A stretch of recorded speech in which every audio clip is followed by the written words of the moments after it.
Dit is vandag Vrydag 5 Desember. Baie welkom by hierdie luistermeditasie tydens Advent. Ons is in die eerste week van Advent en fokus hierdie week op die tema van hoop. Die skrifgedeelte waarby ons vandag gaan stil staan is Jesaja 2, vers 2 en vers 4 en 5. Ons gaan dit lees in die 2020 vertaling.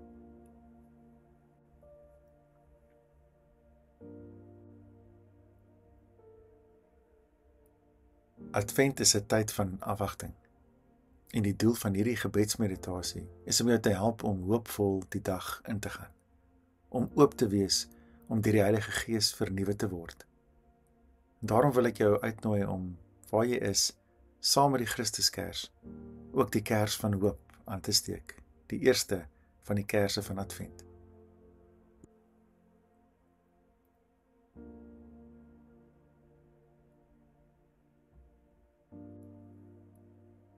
Draai jouself na die lig. Kom tot rus en ervaar hoe al die mure tussen jou en God verdwyn.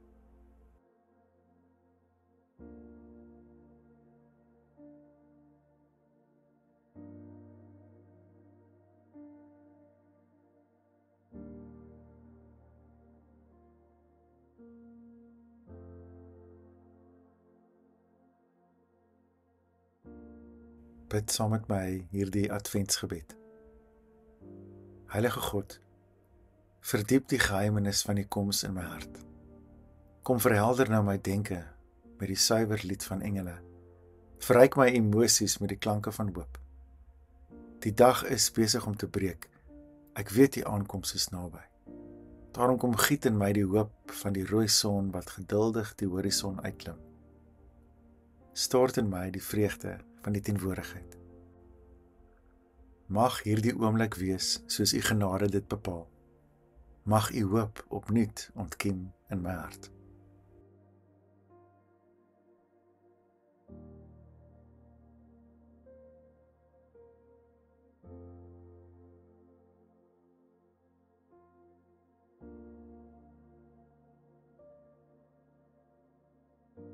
Jesaja 2 vers 2.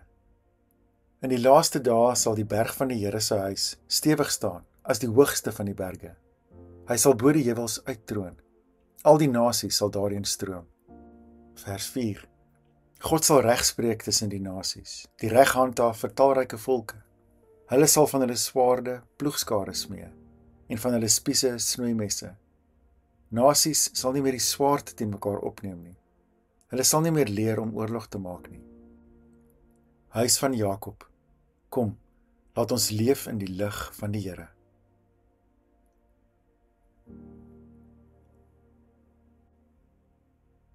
Ek dink ons as Christene deel 'n diep oortuiging met Jesaja. Ons kosbaarste beloftes is gekoppel aan die tasbare realiteite van ons wêreld.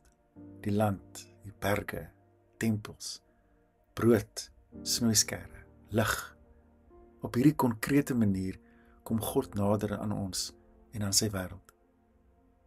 Wat het jy vandag in hierdie teksgedeelte gehoor? Watter woord of gedagte het met jou gepraat?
Advent begin met die werklikheid van ons diepste honger na God, na genade, na die herstel van lewe. Jesaja skets by tye 'n beeld van God wat ver weg staan, wat die grense van die hemel eers nog moet oopbreek om na ons toe te kom. Maar ons weet, in Christus is hierdie grense weggevat. God is nie ver weg nie. God is hier in alles. Maar ons verlange na hom is eg. Nee, ons voel nie altyd God se teenwoordigheid nie. Of ons vertrou nie God se teenwoordigheid wanneer ons dit aanvoel nie. Wat oopgeskeur moet word is ons bewustheid. Ek dink ons diepste verlange is dat God deur die sluier van ons onvermoë kom breek. Ek dink ook baie van ons bewustheid hang af van ons perspektief. So dikwels wil ons God se teenwoordigheid aanvoel vir ons eie troos en ons eie gerusstelling.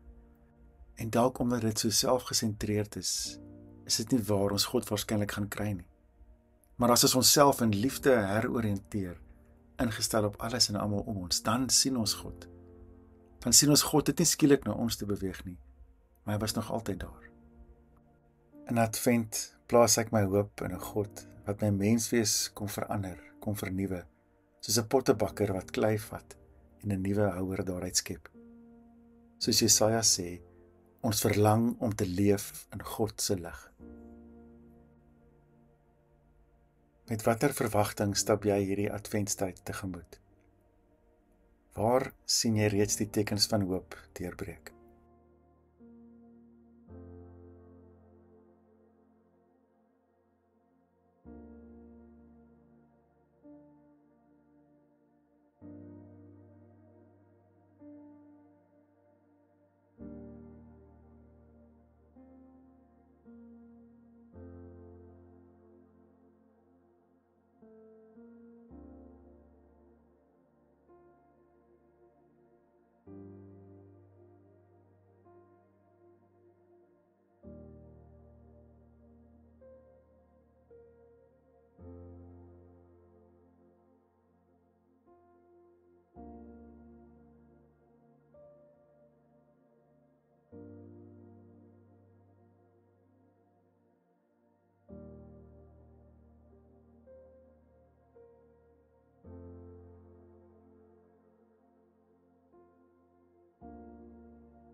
Ek dink, Advent nou is om eerlik te wees dat die dag waarna ons verlang nie altyd aanbreek wanneer ons verleer het moet nie.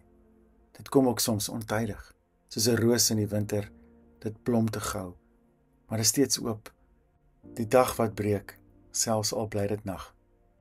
'n Lig wat vaagweg deurbreek, maar is bekend, en ons kan dit volg. En dit is wat hoop is, dit is nie 'n wens of 'n wetenskap op 'n beter toekoms nie. Dit is 'n vertroue in wat reeds nou hier teenwoordig is. Ek hoop op die sonsopkoms van die aarde draai reeds. My geloof is nie dat God sal ingryp of sy vingers gaan klap om dinge reg te ruk nie. My hoop is gegrond op die boustene van God se wêreld. Dit is liefde en dit is reeds aan die werk.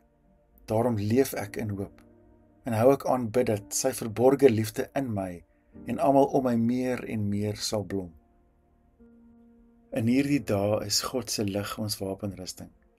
En ons vertrou dat hierdie lig sal skyn met die warmte en helderheid en ons pad aanhou verlig. En so, onder 'n miljard hoopvolle harte, kom Christus en hy vind ons hart soos 'n krib om hom te ontvang. En selfs in die middernagwêreld se diepste donker, sal die dag al hoe helderder begin breek. Wat het vandag in jou binneste gebeur tydens hierdie meditasie? Praat met die Here daaroor.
Heilige Here, mag my hart in hierdie dae lig word. Mag ek opnuut beleef hoe ek gedra word, nie deur goedkoop beloftes van vertroosting nie, maar deur U teenwoordigheid. Beskerm my hart teen sinisme. Ontsluit my, Here, sodat selfs die pyn van hierdie wêreld kan insypel. Mag ek dit hoopvol vashou saam met ander en onthou dat U liefde nooit opdroog nie. Here, eerder as om te raai wat die toekoms inhou, wil ek hierdie diep verlange in my in hierdie tyd kom eer. Ek smag na iets heiligs, ek smag na tuiskoms. Ek verlang dat hierdie wêreld anders moet lyk, maar die wêreld wat U vir my gee, is hierdie een. Ek voel die geboortepyne van die lig wat besig is om te breek. Daarom bid ek dat U sal rigting gee aan my verlange, sodat U nuwe wêreld deur my gebore sal word. Amen.